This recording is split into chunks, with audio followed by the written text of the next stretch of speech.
I want to love Sonic Dream Team. So, let's talk about it. It tried a lot of things. Some of them were executed well, others weren't. It has its issues, but also, what Sonic game doesn't have its issues? Seriously, this franchise is like 95% games that are good if you can look past all their flaws. Also, with the footage on screen, just know if anything feels like missing or awkwardly cropped, I had to manually crop it to the YouTube video resolution size, because it is not normally that. And before I start talking about the game properly, I just want to make this very clear. I used an Xbox controller to play this game. It is a mobile game, so it does naturally support touchscreen. That's what it probably wants you to use. But it also natively supports Xbox and PlayStation controllers, which is what I use to play through the game. Just want to make that clear in case I talk about things with the controls. It is specifically about hooked up with an Xbox controller. Anyway, in terms of the game, I am actually going to talk about it a bit more like I would something from an indie developer, because this is one of the first actual games this specific team has made. It's made by Hard Light Studio, which is a team at Sega, but I'm pretty sure their list of games is on screen right now, and it is almost exclusively either mobile games or PC ports of Sega games. This is one of the only games they have fully worked on with more actual game. Because this is definitely more so a console game that just happened to be thrown on Apple Arcade. So, anyway, let's begin to actually talk about the game. It reminds me a lot of the adventure games and Sonic Heroes to a slight degree, which is a good thing. In terms of level design, they're quite open levels with a lot of things you can find if you go off the beaten path, like collectibles and red rings.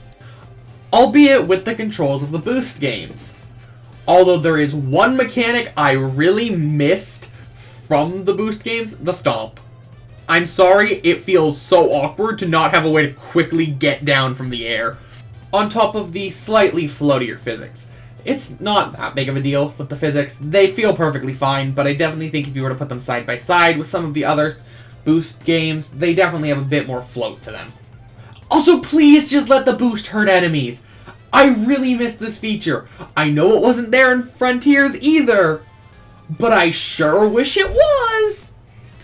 And let's continue talking about level design and why it kind of reminds me of the adventure games. And to put it quite simply, you have the main act and then 4 side missions afterwards, which is pretty well the structure the adventure games use to add replayability to their levels, with slight alterations and new objectives. And I am perfectly fine with this. The levels are definitely more altered than they were in the adventure games, but it works really well, using a level you've already ran through, putting it in a new coat of paint with a new objective. It's a really fun way to add additional challenges and replayability to levels. Personally, I'm a fan of it. And I do think it was done better just conceptually than it was in the adventure games. Again, I just think the changes are slightly more interesting. And if you're wondering what I meant when I said Sonic Heroes, once you unlock all 6 playable characters, you can freely switch between them in the middle of levels. With one slight issue. You have to come to a complete halt and open a sub-menu, which feels horrible in a Sonic game. Like, oh, don't mind me, I need to get to this area, let me come to a complete halt, stopping all momentum. And it doesn't even really have an excuse, since Sonic Heroes solved this exact issue already. Because in that game, you can freely switch between characters by just pressing X or Y to go to the left or right on your character wheel. And yeah, you may argue the game has 6 characters instead of 3 at a time, but Rouge plays the same as Knuckles, Amy plays the same as Sonic, and Cream plays the same as Tails. So why not let you just choose which you want for each of those playstyles, and then make that the character wheel? I don't know, it just kind of rubbed me the wrong way. Again, especially since a Sonic game that's close to 20 years old already solved this exact issue. And seriously, I personally think Sonic Heroes is a blast to play. So, it definitely hinders the game a bit. Speaking of complaints, this is one I heard online a little bit when the game first launched. I haven't heard much about the game since then, but that being Rouge's voice actress. I don't know if it's a new voice actress, which if so, that would be weird because she's still playing the same character in Sonic Prime, which is likely still in development, if not probably into development recently, around when this game started development. So, I don't know why, but it sounds really off. And I also have a similar issue with Cream. I don't know, something about it sounds off to me, but also it could just be her VA is out of practice, because it has been more than a decade since she last appeared, or it could be a new voice actress. Again, because it's been nearly a decade. But Cream's definitely a lot less of a big deal, because we literally didn't see the correct depiction of this character's voice like a few months ago in Sonic Prime. Before we continue this completely normal rant about a fictional character's voice, please consider to like and subscribe. It helps with the channel an absolute ton. Anyway, back to the video. And if it is a new voice actor, it's probably the same case as Knuckles, where it will get better and you'll get more used to it, since his VA changed in Frontiers. But Knuckles' was also just less of a noticeable thing, since we had already gotten a new voice for Knuckles in Sonic the Hedgehog 2, the movie, not the game. Why do they share the names? And in terms of how characters play, they play the same as they did in Sonic Frontiers. Again, just less abilities. A lot less abilities. There's effectively 2 buttons, jump and run. Now, time for the elephant in the room that you've probably noticed even if you haven't played the game just from watching this video. The camera is utterly atrocious. It just sometimes, completely on its own, decides to just move up to look at the sky or look at the ground. Weirdly enough, it just happened. That isn't like me doing that on purpose or me timing it. That just happened to be when the clip happened to play. Basically, I timed things on top of the video, but the actual background video is just a video file I have playing behind everything. Genuinely, the camera sucks. I did play a little bit using touch controls, and it's almost impossible to move the camera. So, not only is the camera by default bad at tracking you, consistently just looks somewhere else without your consent, it's also just impossible to move reasonably if you're playing with touchscreen. I mean, obviously, this is just not a game you should really play with touchscreen. It's an option because it is a mobile game and not everyone has a controller they can just hook up to their iPhone. But still.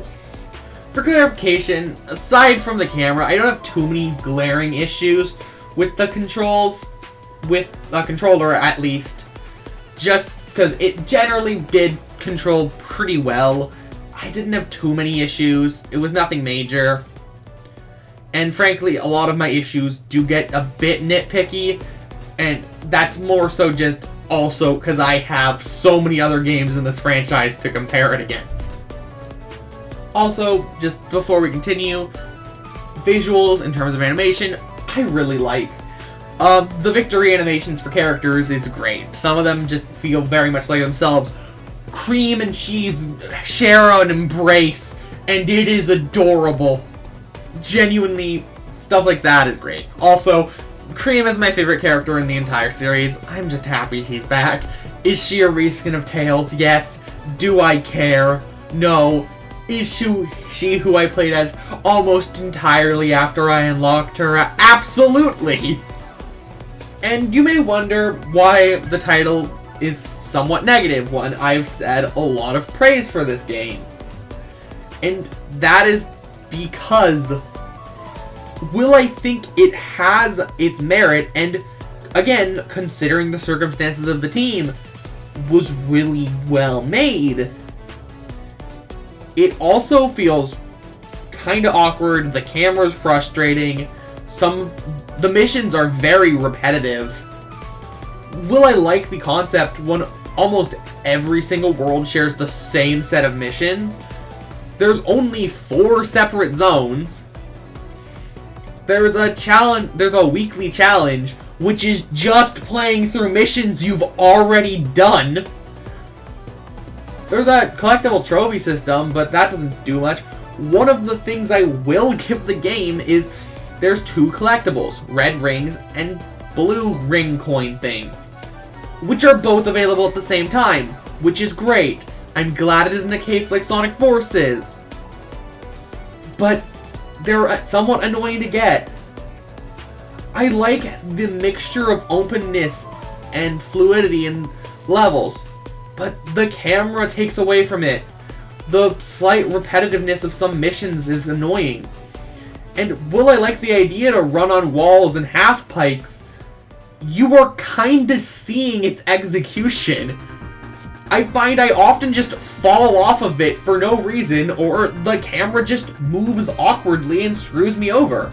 Jumping from rails feels awkward, and sometimes the game takes an input the different way that I meant it, since you either have homing mapped to jump or mapped to boost, which can make some inputs really awkward to use, since so much is mapped to 2 buttons. And will I be normally glad that I can map homing to jump? If I need to do an air dodge, it just doesn't work. Sometimes you get height from jumps that doesn't feel as much as you should have.